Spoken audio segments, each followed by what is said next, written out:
ओम शांति। आज तारीख है 1 अक्टूबर 2020। आज की मुरली से मुख्य धारणाएं। आज बाबा ने कहा, जिन्हें अपना पोता में रखना आता है वह इस ज्ञान में बहुत तीखे जा सकते हैं। घाटा उनको पड़ता है जो देह अभिमानी नहीं रहते हैं। दूसरी पॉइंट, बाप कहते हैं, हे आत्माएं अपने अंदर जांच करो, कहाँ तक दैवी गुणों की धारणा हुई है। कोई विकार तो नहीं है। चोरी चकारी आदि का कोई आसुरी गुण तो नहीं है ना।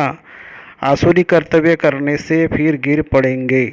तुम महिमा लायक बन फिर पूजा लायक बनते हो। बाप ही तुम्हारा टीचर भी है तो तुम बच्चों को नशा रहना चाहिए, हम स्टूडेंट हैं। भगवान जरूर भगवान भगवती ही बनाएंगे। अभी सुनेंगे प्यारे बाप दादा की विस्तार से मुरली। थे बच्चे, तुम्हें देवता बनना है, इसलिए माया के अवगुणों का त्याग करो। गुस्सा करना, मारना, तंग करना, बुरा काम करना, चोरी चकारी करना, यह सब महापाप है। प्रश्न, इस ज्ञान में कौन से बच्चे तीखे जा सकते हैं? घाटा किन्हें पड़ता है? उत्तर, जिन्हें अपना पोता में रखना आता है वह इस ज्ञान में बहुत तीखे जा सकते हैं। घाटा उनको पड़ता है जो देही अभिमानी नहीं रहते। बाबा कहते, व्यापारी लोगों को पोता में निकालने की आदत होती है, वो यहाँ भी तीखे जा सकते हैं। गीत है, मुखड़ा देख ले प्राणी जरा दर्पण में, पाप तेरे जीवन में, पुण्य तेरे जीवन में। ओम शांति। रूहानी पाठधारी बच्चों प्रति बाप समझाते हैं, क्योंकि रूह ही पाठ बजा रही है बेहद के नाटक में। है तो मनुष्य का ना। बच्चे इस समय पुरुषार्थ कर रहे, भल वेद शास्त्र पढ़ते हैं, शिव की पूजा करते, परंतु बाप कहते हैं इनसे कोई मेरे को प्राप्त नहीं कर सकते, क्योंकि भक्ति है ही उतरती कला। ज्ञान से सद्गति होती है तो जरूर कोई से उतरते भी होंगे। यह एक खेल है जिसको कोई भी जानते नहीं। शिवलिंग को जब पूजते हैं तो उनको ब्रह्मा नहीं कहते, तब कौन है जिसको पूजते हैं उनको भी ईश्वर समझ पूजा करते हैं। तुम जब पहले पहले भक्ति शुरू करते हो तो शिवलिंग हीरे का बनाते हो। अभी तो गरीब बन गए हैं तो पत्थर का बनाते हैं। हीरे का लिंग उस समय 4-5 हज़ार का होगा। इस समय तो उनका दाम 5-7 लाख होगा। ऐसे हीरे अभी मुश्किल निकलते हैं। पत्थर बुद्धि बन गए हैं तो पूजा भी पत्थर की करते हैं। ज्ञान बिगड़ जब ज्ञान है तो तुम पूजा नहीं करते हो। चैतन्य सन्मुख में है, उनको ही तुम याद करते हो। जानते हो याद से विकर्म विनाश होंगे। गीत में भी कहते हैं, हे बच्चों, प्राणी कहा जाता है आत्मा को। प्राण निकल गया फिर जैसे मुर्दा है। आत्मा निकल जाती है, आत्मा है अविनाशी। आत्मा जब शरीर में प्रवेश करती है तब चैतन्य है। बाप कहते हैं, हे आत्माएं अपने अंदर जांच करो, कहाँ तक दैवी गुणों की धारणा हुई है। कोई विकार तो नहीं है। चोरी चकारी आदि का कोई आसुरी गुण तो नहीं है। चोरी चकारी आदि का कोई आसुरी गुण तो नहीं है ना। आसुरी कर्तव्य करने से फिर गिर पड़ेंगे, इतना दर्जा नहीं पा सकेंगे। खराब आदत को मिटाना जरूर है। देवता कभी कोई पर गुस्सा नहीं करते या असुरों द्वारा कितनी मारे खाते हैं। क्योंकि तुम देवी संप्रदाय बनते हो तो माया कितनी दुश्मन बन पड़ती है। माया के अवगुण काम करते हैं। मारना, तंग करना, बुरा काम करना, यह सब पाप है। तुम बच्चों को तो बहुत शुद्ध रहना चाहिए। चोरी चकारी आदि करना तो महान पाप है। बाप से तुम प्रतिज्ञा करते आए हो, बाबा मेरा तो आप, एक दूसरा न कोई। हम आपे ही याद करेंगे। भक्ति मार्ग में भल गाते हैं, परंतु उनका पता नहीं है कि याद से क्या होता है। वह तो बाप को जानते ही नहीं है। एक तरफ कहते हैं नाम रूप से न्यारा है, दूसरे तरफ फिर लिंग की पूजा करते हैं। तुमको अच्छी रीति समझकर फिर समझाना है। बाप कहते हैं, यह भी जज करो कि महान आत्मा किसको कहा जाए। श्री कृष्ण जो छोटा बच्चा स्वर्ग का प्रिंस है, वो महात्मा है या आजकल के कलयुगी मनुष्य? वह विकार से पैदा नहीं होता है। वह है निर्विकारी दुनिया, यह है विकारी दुनिया। निर्विकारी को बहुत टाइटल दे सकते हैं, विकारी का क्या टाइटल है? श्रेष्ठाचारी तो एक बाप ही बनाते हैं। वह है सबसे ऊंच ते ऊंच और सब मनुष्य पाठधारी है। तो पाठ में जरूर आना पड़े। सतयुग है श्रेष्ठ मनुष्यों की दुनिया, जानवर आदि सब श्रेष्ठ है। वह माया रावण ही नहीं, वह ऐसे कोई तमोगुणी जानवर होते नहीं, तुमको मालूम है। मोर डेल है, वह विकार से बच्चा पैदा नहीं करते, उनको आंसू गिरता है, उसे डेल धारण करती है। नेशनल बर्ड कहते हैं, सतयुग में भी विकार का नाम नहीं। मोर का पंख पहला नंबर जो विश्व का प्रिंस है श्री कृष्ण, उनके माथे में लगाते हैं। कोई तो रहस्य होगा ना। तो यह सब बातें बाप रिफाइन कर समझाते हैं। वह बच्चे कैसे पैदा होते हैं वह तो तुम जानते हो, वह विकार होते नहीं। बाप कहते हैं तुमको देवता बनाते हैं तो अपनी जांच पूरी करो। मेहनत बिगड़ विश्व का मालिक थोड़ी बन सकेंगे। जैसे तुम्हारी आत्मा बिंदी है वैसे बाप भी बिंदी है, इसमें मूंझने की कोई दरकार नहीं है। कोई कहते हैं हम देखे, बाप कहते हैं देखने वालों की तो तुमने बहुत पूजा की है, फायदा कुछ भी हुआ नहीं। अब यथार्थ रीति मैं तुमको समझाता हूँ। मेरे में सारा पाठ भरा हुआ है। सुप्रीम सोल हूँ ना, सुप्रीम फादर। कोई भी बच्चा अपने लौकिक बाप को ऐसे नहीं कहेंगे, एक को ही कहा जाता है।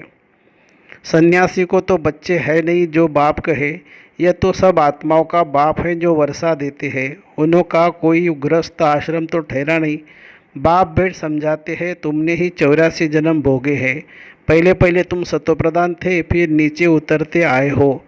अभी कोई अपने को सुप्रीम थोड़ी कहेंगे, अभी तो नीच समझते हैं। बाप बार बार समझाते हैं मूल बात कि अपने अंदर देखो कि हमारे को में कोई विकार तो नहीं है। रात को रोज अपना पोतामिल निकालो। व्यापारी हमेशा पोतामिल निकालते हैं, गवर्नमेंट सर्वेंट पोतामिल नहीं निकाल सकते, उन्हों को तो मुकर्रर तनख्वाह मिलती है। इस ज्ञान मार्ग में भी व्यापारी तिखे जाते हैं, पढ़े लिखे ऑफिसर इतना नहीं। व्यापार में तो आज 50 कमाया कल 60 कमाएंगे, कभी घाटा भी हो जाएगा। गवर्नमेंट सर्वेंट की फिक्स पे होती है। इस कमाई में भी अगर देह अभिमानी नहीं होंगे तो घाटा पड़ जाएगा। माता तो व्यापार करती नहीं, उनके लिए फिर और ही सहज है। कन्या के लिए और कन्याओं के लिए भी सहज है, क्योंकि माताओं को तो सीढ़ी उतरनी पड़ती है। बलिहारी उनकी जो इतनी मेहनत करती है। कन्याएं तो विकार में गई नहीं तो छोड़े फिर क्या। पुरुषों को तो मेहनत लगती है, कुटुंब परिवार की संभाल करनी पड़ती है। सीढ़ी जो चढ़ी है वह सारी उतरनी पड़ती है।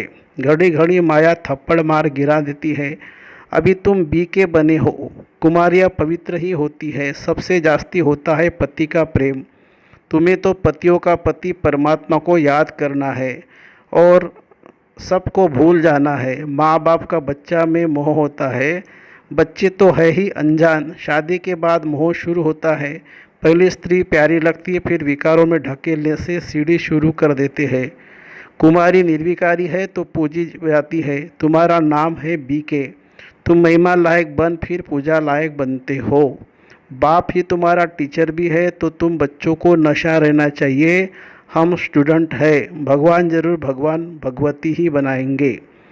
श्री समझाया जाता है भगवान एक है, बाकी सब है भाई भाई, दूसरा कोई कनेक्शन नहीं। प्रजापिता ब्रह्मा से रचना होती है, फिर वृद्धि होती है। आत्माओं की वृद्धि नहीं कहेंगे, वृद्धि मनुष्यों की होती है। आत्माओं का तो लिमिट नंबर है, बहुत आते रहते हैं।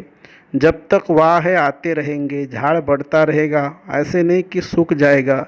इनकी भेंट बनेन ट्री से की जाती है, फाउंडेशन है नहीं, बाकी सारा झाड़ खड़ा है। तुम्हारा भी ऐसे है, फाउंडेशन है नहीं, कुछ न कुछ निशानी है। अभी तक भी मंदिर बनाते रहते हैं। मनुष्य को थोड़ी पता है कि देवताओं का राज्य कब था, फिर कहा गया। ये नॉलेज तुम ब्राह्मणों को तो है, मनुष्य को यह मालूम नहीं कि परमात्मा का स्वरूप बिंदी है। गीतों में लिख दिया है कि वह अखंड ज्योति स्वरूप है। आगे बहुतों को साक्षात्कार होता था भावना अनुसार, बहुत लाल लाल हो जाते थे, बस हम नहीं सहन कर सकते। अब वह साक्षात्कार था। बाप कहते हैं साक्षात्कार से कोई कल्याण नहीं। यह तो मुख्य है याद की यात्रा। जैसे पारा खिसक जाता है ना, याद भी घड़ी घड़ी खिसक जाती है। कितना चाहते हैं बाप को याद करें, फिर और ख्याल आ जाते हैं। इसमें ही तुम्हारी रेस है।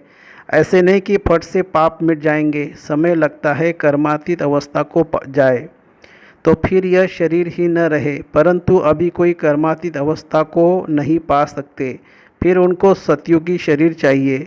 तो अब तुम बच्चों को बाप को ही याद करना है। अपने को देखते रहो, हमसे कोई बुरा काम तो नहीं होता है। पोता में जरूर रखना है, ऐसे व्यापारी झट साहूकार बन सकते हैं। बाप के पास जो नॉलेज है वह दे रहे हैं। बाप कहते हैं मेरी आत्मा में यह ज्ञान नूंधा हुआ है।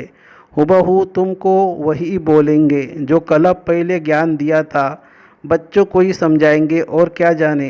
तुम इस सृष्टि चक्र को जानते हो, इसमें सब एक्टर्स का पार्ट नूंधा हुआ है। बदल नहीं सकता, न कोई छुटकारा पा सकता। हाँ, बाकी समय मुक्ति मिलती है। तुम तो ऑलराउंडर हो, 84 जन्म लेते हो। बाकी सब अपने घर में होंगे, फिर पिछाड़ी में आएंगे। मोक्ष चाहने वाले यहाँ आएंगे नहीं, वह फिर पिछाड़ी में चले जाएंगे। ज्ञान कभी सुनेंगे नहीं। मच्छरों सदृश आए और गए। तुम तो ड्रामा अनुसार पढ़ते हो, जानते हो बाबा ने 5000 वर्ष पहले भी ऐसे राजयोग सिखाया था। तुम फिर औरों को समझाते हो कि शिव बाबा ऐसे कहते हैं। अभी तुम जानते हो हम कितने ऊंच थे, अब कितने नीच बने हैं। फिर बाप ऊंच बनाते हैं तो ऐसे पुरुषार्थ करना चाहिए। यहाँ तुम आते हो रिफ्रेश होने, इनका नाम ही पड़ा है मधुबन। तुम्हारे कलकत्ता व बॉम्बे में थोड़ी मुरली चलाते हैं, मधुबन में ही मुरली बाजे। मुरली सुनने के लिए बाप के पास आना होगा, रिफ्रेश होने।